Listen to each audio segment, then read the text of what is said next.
to the beginning of the story. What did we learn from the beginning, kids? Rama defeating Janaka. Rama defeating Janaka. But we have this ritual of coming from the dynasty, right? Like who is the father of who is the family and all that. So can we talk about who is the father of Rama? You can answer. You don't have to. Dasharatha's wives. Sumitra. Who's the first one? Sumitra. Kausalya. I just guessed it too. Roll. Kausalya, Kaikeyi and Sumitra. Yes. Who's the mother of Rama? Kausalya, right? And who's the mother of Bharata and Bharata? Bharata and Lakshmana. Kaikeyi, Lakshmana and Shatrugna and Sumitra. Yes. No, Lakshmana and Shatrugna is Sumitra.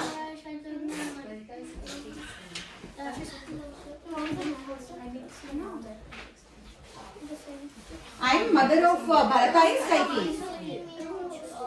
Right? Who's the teacher of all of them? No talking, please. Okay? Vasishta. What is the kingdom? Name of the kingdom? You can tell. Ayodhya is the name of the city. Kosala. I just did that, sorry.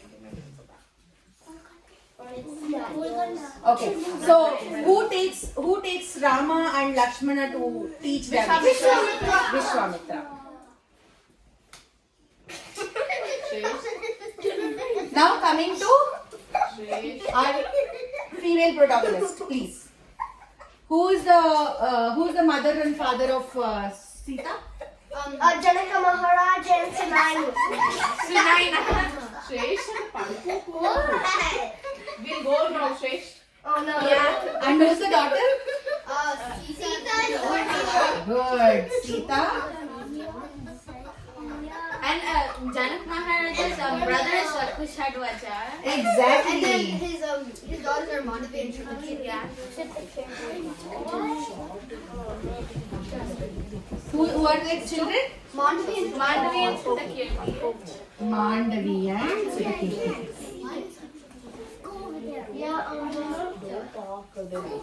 And what is their kingdom? Name of the kingdom? Ayodhya. Hey, we are talking about Sita. Right, who said that? Good, Mithila. You are right. Mithila is the name of the. Can you the kingdom? Ayodhya. Videha. No. Akshay, please focus. You can do that. Videha and name of the city is Mithila. Mithila.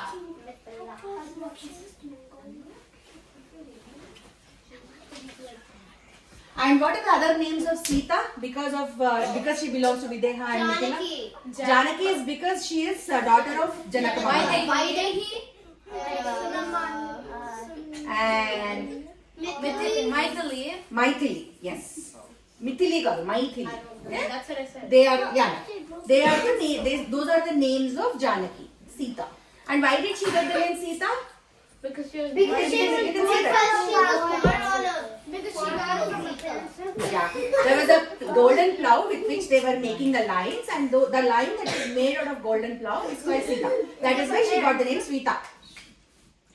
How white? Laya, in fact, Laya and Arohi are much more better today. Well-behaved kids today than you guys. You know that? Do you know that? No, Adya? No. Okay. Now, then what happened? Then everybody, then Viswamitra took Rama and Lakshmana along with him to take care of his rituals, to take care of his yagna. So who does he kill first? Like on the way on the Tataka. So Tataka is a Yakshini, and her dad is Sutaketu, and she's married to a person called Sunda, and his son, her son is Maricha. And Agastya kills her husband. Agastya kills her husband, and because of that, she's really mad at Agastya, and Agastya gives her a curse because she tries to attack Agastya. He gives her a curse, and she becomes a demon. Okay, and then Rama goes and kills Tataka. And then from there they proceed to the place where Viswamitra is doing his rituals. And there what happens, and there they see these two demons, Maricha and Subahu, and Rama attacks Maricha and Subahu. Maricha is thrown away and Subahu is killed. And in the meantime, Viswamitra is teaching all these lessons to the kids, all these to both the kids, Rama and Lakshmana. He taught them the missiles, how to use missiles, how to use different kinds of weapons and all that. And now Rama and Lakshmana have come to a stage where they know lot of archery, lot of science behind archery, when to use a particular kind of missile, when not to use and how to use, etc. etc. Now, the ritual is completed. Viswamitra is extremely happy, and Viswamitra in his hermitage, along with him, he has so many other sages also. And everybody is very happy that they are able to perform these rituals. And from there, the next day morning, they wake up the next day morning, they do all the rituals, and then they come to their teacher Viswamitra and ask him, okay, now that we are done, we have accomplished our goal of killing these two guys and performing the yaga. What is our next? What is our journey? Where are we going? Or are we staying here? What is the next course of action? Then Viswamitra tells Rama and Lakshmana that, yes, now that this is finished, we are proceeding to a place called Mithila. And we are all going together. But to the kingdom of Mithila, Rama is not directly invited, right? Usually it is not appropriate for people to go to a place without any invitation. So Viswamitra really cannot urge or order Rama to accompany him to Mithila. He can only suggest him. So everybody starts suggesting Rama and Lakshmana that you should really come. And when you are suggesting and when you are trying to rake up the interest, what do? They try to tell what is the importance and what do they get if they go to Mithila. So Mithila city of Mithila, or the kingdom of Videha, has a speciality. That is, that particular king, Janaka Maharaja, has a bow which is directly gifted to his ancestors by Shiva, by Lord Shiva himself. So one of the ancestors, grandfather of Janaka Maharaja, I think his name is Devarata, he performs a penance, he performs a yagnam to get that the bow from Shiva himself. And Shiva is pleased by his worship and the way he was pleading him, or he was performing the penance, and he blesses him with the Shiva Dhanusu. That is called, Dhanusu means bow. Shiva Dhanusu means bow that is given or gifted by Shiva. It is so powerful. It has a very good grip when you hold it. And a lot of people who are great archers in the past, they have tried to lift it. They have tried to string the bow. How do you string the bow? Oh. So string the bow, not release the arrow. So what you do is, listen to me. So bow is like this, right? Bow is like this.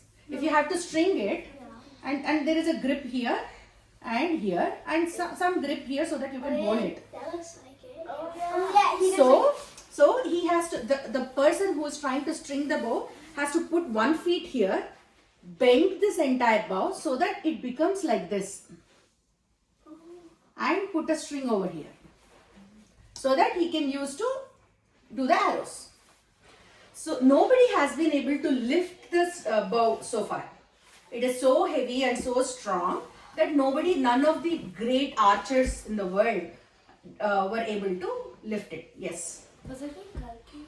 Huh? Was it in No. That belongs to Arjuna. That belongs to Arjuna, and the name of that bow is Gandiva. Is Rama going to be lifting the bow? We don't know yet. Ananya? Tell me. I was going to say that Rama lifts the bow. We will see. We will see what happens. We are not there yet. So all these, no, that action is cool. If teachers are asking you to do it, that is perfectly fine. Okay. So this is how they string the bow. Okay. Right. So nobody has been able to successfully do that. And this is very auspicious that it has been maintained in a particular place, and they do a lot of pujas around it and all that. So Viswamitra is going to Mithila now to perform some Vedic rituals, and along with that he wants to take Rama and Lakshmana along with him, and all the sages have told them about the greatness of this particular vow. So now Rama and Lakshmana are so curious, and their nature is, they are very inquisitive by nature, so they really want, and they are archers, right? And they are great archers, right? So they are naturally drawn towards it. If you are a scientist and if you know that there is another scientist across the globe who is doing very similar work as you are doing, then you would want to meet with him and talk to him, right? So if you have similar interests, you definitely want to go and see that. So they are naturally drawn towards it, and they want to go there and they want to check out how the bug is. So they decide to go. So all these people back in those days, they don't have flights, they don't have any other means of transport, so they start off walking. So from now onwards, until they reach the city of Mithila, Rama, Lakshmana, Viswamitra, all these people, they have to walk, and it takes days to walk. So they take halts in appropriate places, and then they go on walking. So when they take halts and when they reach particular places, they learn about that place and they learn about the people who are associated with that place. So in the process, we will get to know about really great sages, great people, and their contributions to the world. So it may feel like the story has slowed down a little bit, and you immediately want them to reach Mithila and see the look at the bow and all that, but that will take some time. In the meantime, they are traveling, they are walking, and they will learn about each and every place that they go to. Can you please, all these places, they will learn about them, they will understand about them, and then they proceed. And in the meantime, they also might meet with the demons, like they met Tataka, right? They might or they might not. Ravana? No, Ravana comes very later in the game. Okay? So now, Oh, I see the beginning. this is still the beginning, of course. So now what happens? They are going to Mithila.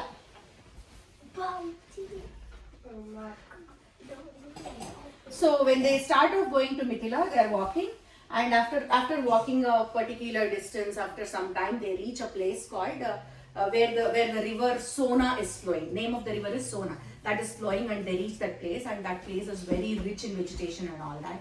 So that's when Rama stops and asks him, who does this land belong to? This is so prosperous, this is so beautiful. Who does this land actually belong to? I'm really interested to know the details about this place. So it so happens that that place actually belongs to Viswamitra himself, his ancestors. So at that point of time, Viswamitra goes on to tell Rama about his own ancestors and his own family. There is a great detail of how Viswamitra is born, and when he was born, what was his name, so on and so forth. So Viswamitra's dad, Kushanaba, has 100 daughters who are very beautiful, who are very virtuous, and he wants to get them. He actually doesn't think of getting them married or anything. One day, what happens? They go out and they are playing by themselves. They are playing musical instruments. They are dancing, and the weather was very appropriate for all that. And then the god of wind sees them, and he wants to get married to them. But these girls who are very virtuous by nature, they want to get married to a person who their father chooses. So they deny him. So when they deny him, he gets very furious, and then he curses them, and they become like they become disfigured. So then they go back to their dad, and they perform something, and they get married to another sage, and they get back their form, and all that happens. There is a very great detail of all those things, which I'm really not getting into the details because it can be a very big diversion for us, and you might lose the interest. So I'm not getting into the details. And then Kushanaba doesn't have sons, right? He prays. Original name of Viswamitra is not Viswamitra. His name is Kaushika. Huh? No, it's not. Isn't Ganesha's mouse also called Kaushika? Mushika. Wait, Mushika is different. so- Mushika is rat, mouse. Yeah. Kaushika is Kusha's grandson is Kaushika. So basically, he was named after After his Mother? grandfather. No, after his grandfather his name. Okay, because His grandfather's name is Kusha. His father's name is Kushanaba. And Viswamitra, when he was born, his name is Kaushika. And then he becomes a saint. And then he gets the name of Viswamitra. Vishwa means world. Mitra means friend. Viswamitra means a person who is like a friend to the entire world. Why is Viswamitra called friend to the entire world? Yeah. Because he's a great sage. Yes. Yes. He's also like neutral and everything, but Huh? he's neutral and everything. Neutral? Yeah, like when he's writing, he doesn't criticize it. It's like That is Valmiki. You are getting confused between Valmiki and Vishnu. Valmiki is the one who has written the Ramayana for us. Yes. I thought it was named after the mother because in Yeah. the previous classes. Yes. There are a lot of people who are named after mother, right? Yes, that's right. That's right. But here, Kaushika is named after his father. And he also has another sister called Kaushiki. Kaushiki is basically she's sister of Kaushika, who is Viswamitra, but she takes the form of a river. There is a river back in those days called Kaushiki. Okay. The reason why Viswamitra got his name is because he is a great sage. And he is the one who gave lot of mantras and hymns. For example, Gayatri mantra was recited first by Viswamitra. Viswamitra was the one who brought Gayatri mantra into existence. So he chanted it first. He basically formulated the Gayatri mantra. Gayatri mantra is the base for a lot of things, and Gayatri mantra is such. I can talk about Gayatri mantra specifically in one of the sessions. But Gayatri mantra is extremely important for our culture and for our traditions. So he is the one who formulated. And along with this, he also has formulated so many other things which are like spine to our culture. That is the reason he is called Viswamitra. Like he is a friend and guide to the Vishwa, to the world. Yes. I have water. So that day they stop there, they take their bath in the river Sona, they sleep there, they rejuvenate themselves because they have to walk again the next day. The next day they wake up and they start walking and they go towards the river Ganga. Ganga is a very, very, very extremely important river for all of us. Yes. The goddess Ganga. Yes, goddess Ganga.